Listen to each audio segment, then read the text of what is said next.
ರನ ರನ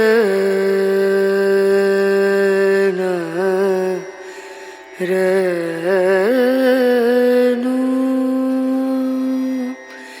ರೇ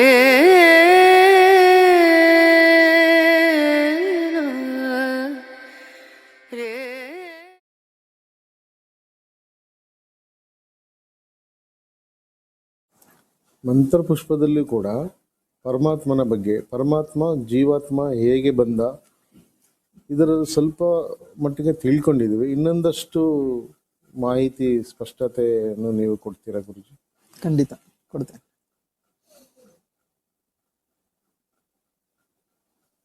ಉಪನಿಷತ್ತಲ್ಲಿ ಇದಕ್ಕೆ ತುಂಬಾ ಸ್ಪಷ್ಟವಾಗಿ ಹೇಳಿದ್ದಾರೆ. ದಶಶಿಖಾಯ ಮಧ್ಯೆ ಪರಮಾತ್ಮ ವ್ಯವಸ್ಥಿತಃ ಶಾಂತೆ ಸುಷುಗ್ನಂ ಸೂಕ್ಷ್ಮಂ ತಸ್ಮಿನ್ ವಿಶ್ವಂ ಚರಾಚರ ಪ್ರತಿಷ್ಠಿತಃ ಅಂತ ಹೇಳಿದ್ದಾರೆ. ಅಂದ್ರೆ ದಶಶಿಖಾಯ ಮಧ್ಯೆ, ದಶಶಿಖ ಅಂತಂದ್ರೆ 10 ನಾಡಿಗಳು ಅಂತ ಅರ್ಥ. ಶಿಖ ಅಂದ್ರೆ ನಾಡಿಗಳು ಅಂತ ಅರ್ಥ. ಈ 10 ನಾಡಿಗಳು ಒಂದು ಭಾಗದಲ್ಲಿ ಸೇರತ್ತಂತೆ, ಇಂಟರ್ಸೆಕ್ಟ್ ಆಗ್ತಂತೆ. ಆ junction, origin of the junction ಅಲ್ಲಿ ಪರಮಾತ್ಮ ವ್ಯವಸ್ಥಿತನಾಗಿದ್ದಾನಂತೆ ನಮ್ಮ ದೇಹದಲ್ಲಿ. ನಾವೇನ್ ಮಾಡ್ತಾ ಇದೀವಿ? ಪರಮಾತ್ಮನನ್ನ ಎಲ್ಲ ಕಡೆ ಹುಡ್ಕೊಂಡು ಹೋಗ್ತಾ ಇದ್ವಿ. ಗ್ರಹಗಳಿಂದ ಗ್ರಹಗಳಿಗೆ, ಲೋಕಗಳಿಂದ ಲೋಕಗಳಿಗೆ, ದೇಶಗಳಿಂದ ದೇಶಕ್ಕೆ, ಊರಿಂದ ಊರಿಗೆ, ಎಲ್ಲೆಲ್ಲೋ ಕಾಡುಗಳಿಗೆ ಹುಡ್ಕೊಂಡು ಹೋಗ್ತಾ ಇದ್ವಿ ಪರಮಾತ್ಮನೇ. ಆದ್ರೆ ಇಲ್ಲಿ ಏನ್ ಹೇಳ್ತಿದಾರೆ? ದಶಶಿಖಾಯ ಮಧ್ಯೆ ಪರಮಾತ್ಮ ವ್ಯವಸ್ಥಿತ. ಎಲ್ಲಿದ್ದಾನೆ?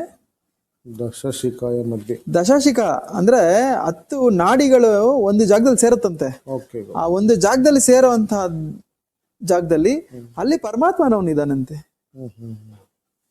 ನಾವ್ ನೋಡಿ ವೈರ್ಲೆಸ್ ಚಾರ್ಜಿಂಗ್ ಇಡ್ಬೇಕಾದ್ರೆ ಹಿಂಗಿರ್ತದೆಲ್ಲ, ಅದ್ರದ್ದು ಕಂಪ್ಲೀಟ್ ಜಂಕ್ಷನ್ ಇಲ್ಲಿದ್ರೆ ಅದ್ರ ಮೇಲೆ ಹಿಂಗಿಟ್ರೆ ಸಾಕು, ನಾವು ಜಸ್ಟ್ ಅದು ವೈರ್ಲೆಸ್ ಚಾರ್ಜಿಂಗ್ ಆಗ್ತದೆ ಅಲ್ವಾ? ಹೆಂಗಿದೆ ಟೆಕ್ನಾಲಜಿ ನೋಡಿ, ಎಷ್ಟು ಅದ್ಭುತವಾಗಿ ಟೆಕ್ನಾಲಜಿಗೆ ಹೋಲುತ್ತೆ ಇದು. ದಶಶಿಖಾಯ ಮಧ್ಯೆ ಪರಮಾತ್ಮ ವ್ಯವಸ್ಥಿತ. ಎಲ್ಲಿ ವ್ಯವಸ್ಥಿತನಾಗಿದ್ದಾನೆ ಪರಮಾತ್ಮ? ಈ 10 ನಾಡಿಗಳು ಸೇರುವಂತಹ ಜಾಗದಲ್ಲಿ, ಆ ಮಧ್ಯದಲ್ಲಿ ಪರಮಾತ್ಮ ವ್ಯವಸ್ಥಿತನಾಗಿದ್ದಾನಂತೆ.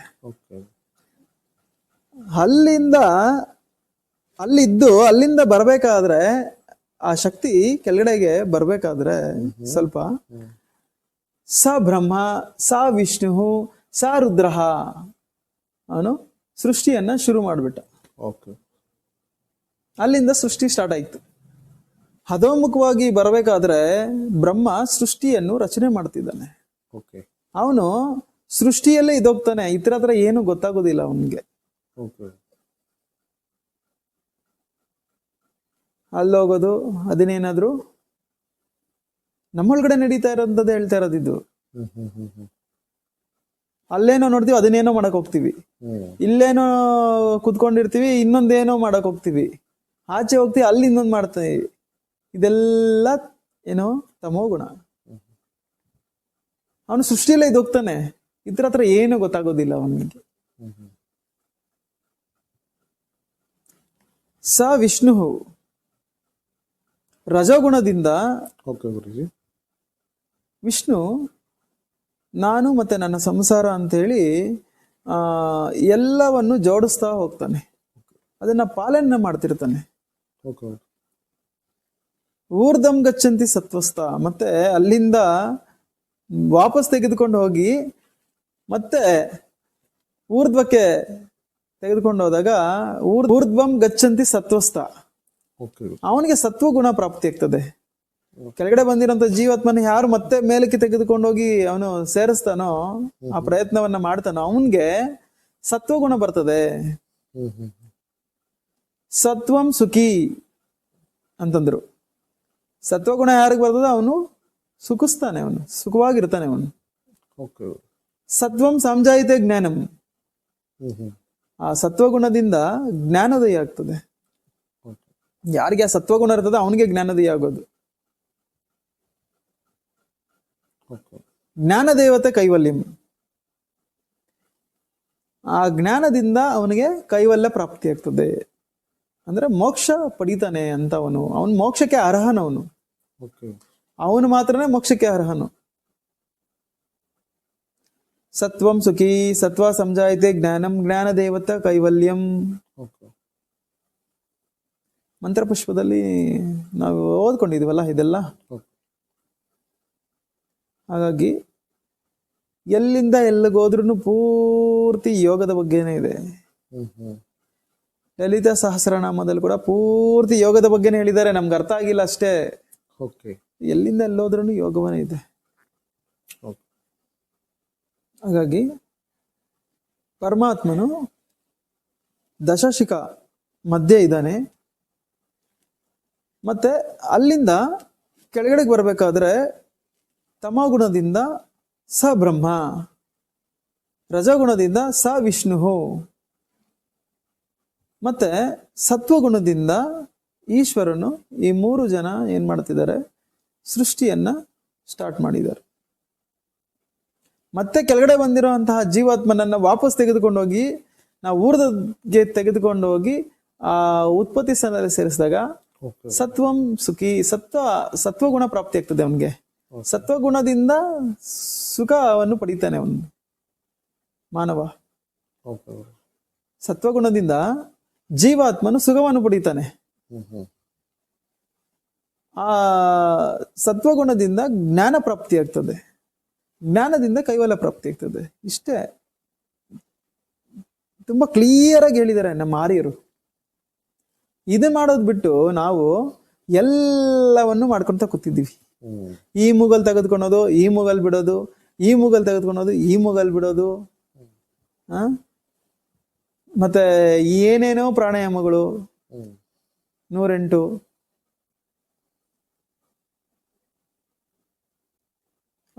ಎಲ್ಲ ಬೇಸಿಕ್ ಮಾಡ್ಲಿ, ಬೇಡ ಅಂತ ಹೇಳೋದಿಲ್ಲ. ಬಟ್ ಅದು ಅಲ್ಟಿಮೇಟ್ ಅಲ್ಲಲ್ಲ. ಓಕೆ. ABCD ಎಲ್ಲೇ ಇದ್ದೋಗ್ಬಿಟ್ರೆ IAS IPS ಯಾವಾಗ ಆಗ್ತೀಯಾ? ಓಕೆ. ABCD ಅವಶ್ಯಕತೆ ಇದೆ, ತಪ್ಪೇನು ಇಲ್ಲ, ಮಾಡು. ಆದ್ರೆ ಅಲ್ಲೇ ಇದ್ದೋಗ್ಬಿಟ್ರೆ ಇದ್ರ ವಾಸನೆ ಯಾವಾಗ ಗೊತ್ತಾಗುತ್ತೆ?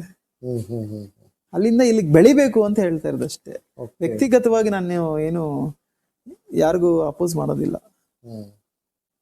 ಅಲ್ಲಿಂದ ಇಲ್ಲಿಗೆ ಬೆಳಿಬೇಕು, ಅಜ್ಞಾನದಿಂದ ಜ್ಞಾನದ ಕಡೆಗೆ ಬೆಳಿಬೇಕು. ಇನ್ನ ಮೂಗುಗಳಿಟ್ಕೊಂಡು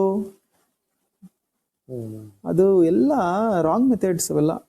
ನಮ್ಮ ಆರ್ಯರು ಹೇಳಿದ್ದಾರೆ, ನಾನು ಹೇಳ್ತಾ ಇರೋದಲ್ಲ, ಉಪನಿಷತ್ತುಗಳು ಹೇಳ್ತಾ ಇದ್ದಾವೆ. ಪ್ರಾಣಾಯಾಮ ಅಂದ್ರೆ ಏನು, ಪ್ರಾಣಾಯಾಮ ಹೇಗ್ ಮಾಡ್ಬೇಕು, ಆ ಪ್ರಾಣಾಯಾಮದಿಂದ ಪ್ರಯೋಜನಗಳು ನಿನ್ಗೆ ಅನುಭವಕ್ಕೆ ಬರ್ತದ ಬರಲ್ವ ಅಷ್ಟೇ. ಓಕೆ. ಈ ಮೂಗಿಂದ ಉಸಿರು ತೆಗೆದುಕೊಂಡೆ, ಆಚೆ ಕಡೆ ಇರುವಂತಹ ಕಲ್ಮಶ ಎಲ್ಲ ಒಳಗಡೆ ಹೋಯ್ತು. ಓಕೆ. ಮತ್ತೆ ಈ ಮೂಗಿಂದ ಉಸಿರನ್ನ ಆಚೆಗೆ ಬಿಟ್ಟೆ, ಒಳಗಡೆ ಇರುವಂತ ಪ್ರಾಣಶಕ್ತಿ ಚೈತನ್ಯ ಶಕ್ತಿನ ಹೊರಗಡೆ ಹಾಕಿದೆ, ಖರ್ಚು ಮಾಡ್ಕೊಂಡೆ. ಶುಕ್ಲವೆಲ್ಲ ಖರ್ಚಾಗೋಯ್ತು ಅಲ್ಲೇ. ಮತ್ತೆ ನೀನು ಏನು ಶಕ್ತಿಯನ್ನ ಪಡಿತೀಯ, ಮೇಲಕ್ಕೆ ಹೇಗೆ ತೆಗೆದುಕೊಂಡು ಹೋಗ್ತೀಯ ನೀನು? ಅದಕ್ಕೊಂದು ಬೇಕಲ್ವಾ, ಫೋರ್ಸ್ ಬೇಕಲ್ವಾ, ಎನರ್ಜಿ ಬೇಕಲ್ವಾ? ಎಲ್ಲಿಂದ ಬರ್ತದೆ? ಮೂಗಿಟ್ಕೊಂಡು ಮಾಡೋದಲ್ಲ ಪ್ರಾಣಾಯಾಮ ಅಂದ್ರೆ. ಪ್ರಾಣಾಯಾಮ ಅಂತಂದ್ರೆ ಪ್ರಾಣವನ್ನ ಆಯಾಮ ಮಾಡಬೇಕು. ಇದು ಶ್ವಾಸಾಯಾಮ, ಇದು ಅಲ್ಲ. ಗಾಳಿಯನ್ನ ತೆಗೆದುಕೊಳ್ಳೋದು, ಗಾಳಿಯನ್ನ ಬಿಡೋದು, ಗಾಳಿಯನ್ನ ತೆಗೆದುಕೊಳ್ಳೋದು, ಗಾಳಿಯನ್ನ ಮತ್ತೆ ಆಚೆ ಹಾಕೋದು. ಗಾಳಿಯಲ್ಲೇ ಇದೆ.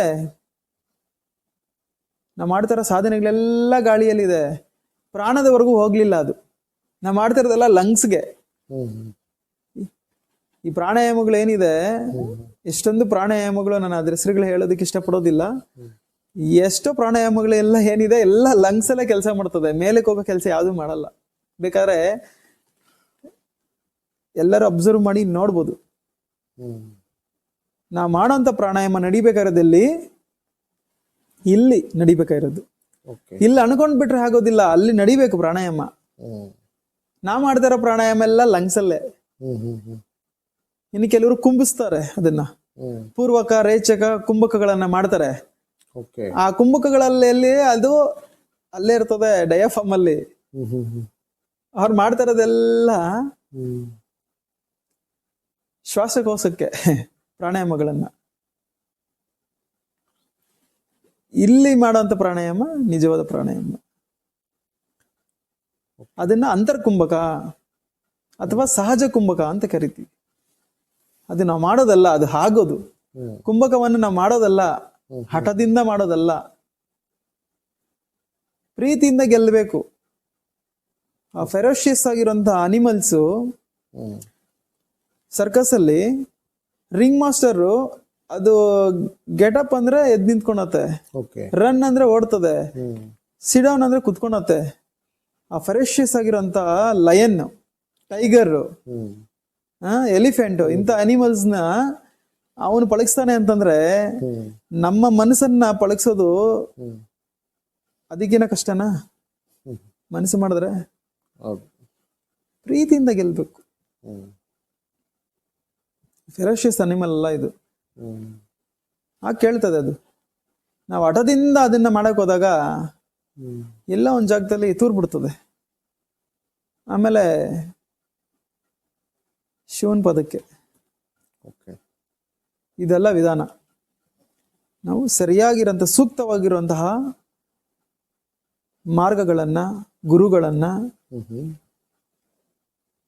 ನಾವು ಹುಡುಕಿ ಅವರ ಒಂದು ಮಾರ್ಗದರ್ಶನ ಮುಖಾಂತರ ಸೂಕ್ತವಾಗಿರುವಂತಹ ಸಾಧನೆಗಳನ್ನ ಮಾಡಿ. ಮತ್ತೆ ಸಾಧನೆಗಳಂದ್ರೆ ಎಷ್ಟೋ ಇಲ್ಲ, ಇಲ್ಲಿ ಕನ್ಫ್ಯೂಷನ್ ಆಗ್ಬಾರ್ದು. ಮತ್ತೆ ಸಾಧನೆ ಅಂದ್ರೆ ಒಂದೇ ಇರೋದು, ಯಾರಿಗಾದ್ರೂ ಒಂದೇ. ರಾಮನಿಗಾದ್ರು, ಕೃಷ್ಣನಿಗಾದ್ರು, ಯೇಸುವಿಗಾದ್ರು, ಯಾರಿಗಾದ್ರೂ ಒಂದೇನೆ, 108 ಇಲ್ಲ. ಇಲ್ಲಿ ಸೂಕ್ತವಾಗಿರುವಂತಹ ಸಾಧನೆಯನ್ನ ಹಿಡಿದು ಆ ಸಾಧನೆಯ ಮುಖಾಂತರ ನಾವು ಅಭ್ಯಾಸವನ್ನ ಮಾಡ್ತಾ ಇದ್ದಾಗ ಪ್ರತಿಯೊಬ್ಬರಿಗೂ ಮುಕ್ತಿ ಮೋಕ್ಷ ಅನ್ನೋದು ಪ್ರಾಪ್ತಿ ಆಗ್ತದೆ. ನಾವು ಹುಟ್ಟಿರೋದೇ ಮುಕ್ತಿ ಮೋಕ್ಷ ಪಡೆಯೋದಿಕ್ಕೆ ಅಂತ ಹೇಳಿದ್ದಾರೆ ನಮ್ಮ ಮಹರ್ಷಿಗಳು. ಪ್ರತಿಯೊಬ್ಬ ಹ್ಯೂಮನ್ ಬೀಯಿಂಗ್ ಪರ್ಪಸ್ ನಾವು ಎನ್ಲೈಟನ್ಮೆಂಟ್ ಪಡೆಯೋದು. ನಾವು ಅದೊಂದು ಬಿಟ್ಟು ಇನ್ನೆಲ್ಲವನ್ನು ಮಾಡ್ತಾ ಇದ್ದೀವಿ. ಸಮಯ ವ್ಯರ್ಥ, ದುಡ್ಡು ವೆಚ್ಚ, ಶಕ್ತಿಹೀನನಾಗ್ಬಿಡ್ತಾನೆ. ಎಲ್ಲ ಸುತ್ತಿ ಸುತ್ತಿ ಸುತ್ತಿ ಸುತ್ತಿ ಅವನಿಗೆ ಇಲ್ಲದೆ ಇರೋ ಕಾಯಿಲೆಗಳು ಬಂದ್ಬಿಡ್ತದೆ. ಇದೆಷ್ಟು ಅದ್ಭುತವಾಗಿದೆ. ಸಮಯ ವೆಚ್ಚ ಆಗೋದಿಲ್ಲ, ಇಲ್ಲಿ ದುಡ್ಡು ವೆಚ್ಚ ಆಗೋದಿಲ್ಲ, ಶಕ್ತಿ ಜಾಸ್ತಿ ಆಗ್ತಾ ಹೋಗುತ್ತೆ. ಎಲ್ಲಿದೆಯೋ ಅಲ್ಲೇ ನೆಮ್ಮದಿಯಾಗಿ ಮಾಡಬೇಕು ಅಷ್ಟೇ. ಈ ತರ ಮಹರ್ಷಿಗಳು ಸೂಚಿಸಿರುವಂತಹ ಒಂದು ವಿದ್ಯೆಯನ್ನ ಬಿಟ್ಟು ಬೇರೆ ಏನೇನೋ ಕಲಿಯಕ್ಕೆ ಹೋದಾಗ ಸಮಯ ಬರುತ್ತೆ ಅಲ್ವಾ? ಅವಶ್ಯಕತೆ ಇಲ್ಲ ಅನ್ಸುತ್ತೆ. ಕಲಿಬೇಕು ಅಂತೆಲ್ಲ ಹೇಳ್ತಾ ಇರೋದು, 4 ಜನಕ್ಕೆ ಅದು ಸಹಾಯ ಆಗ್ಲಿ ಅಂತ ಹೇಳ್ತಿರೋದು. ಯಾಕಂದ್ರೆ ಆಧ್ಯಾತ್ಮಿಕದಲ್ಲಿ ಎಷ್ಟೋ ಶ್ರಮಿಸ್ತಾ ಇರುವಂತವ್ರು ತುಂಬಾ ಜನನ್ನ ನೋಡ್ತಾ ಇದ್ದೇವೆ ಇವತ್ತಿನ ದಿವಸಗಳಲ್ಲಿ ನಾವು. ಅಂದ್ರೆ ಒಳಗಡೆ ಇರೋ ಅವನಿಗೆ ಗೊತ್ತಿದೆ ವಿಷಯ ಅನ್ನೋದು, ಗೊತ್ತಿದೆ ಅವನಿಗೆ. ನಾನು ಏನಕ್ಕೆ ಬಂದಿದ್ದೀನಿ, ನಾನು ಏನ್ ಮಾಡ್ಬೇಕು, ನಾನು ಏನ್ ಮಾಡ್ತಿದ್ದೀನಿ ಅವ್ನಿಗೆ ಗೊತ್ತಿದೆ. ಆದ್ರೆ ಅವನ ಮಾತು ನಾವು ಕೇಳಲ್ವಲ್ಲ, ಅದು ಇಂಪಾರ್ಟೆಂಟ್. ಅವನ ಮಾತು ಕೇಳಿದ್ರೆ ನಾವು ಉದ್ಧಾರ ಆಗ್ತೀವಿ. ಅದು ಬಿಟ್ಟು ನಾವು ಬುದ್ಧಿನ ಉಪಯೋಗಿಸ್ತೀವಲ್ಲ, ಇದರಿಂದ ಏನ್ ಬರ್ತದೆ, ಅದರಿಂದ ಏನ್ ಬರ್ತದೆ, ಅದ್ ಮಾಡಿದ್ರೆ ಏನಾಗುತ್ತೆ, ಇದ್ ಮಾಡಿದ್ರೆ ಏನಾಗುತ್ತೆ,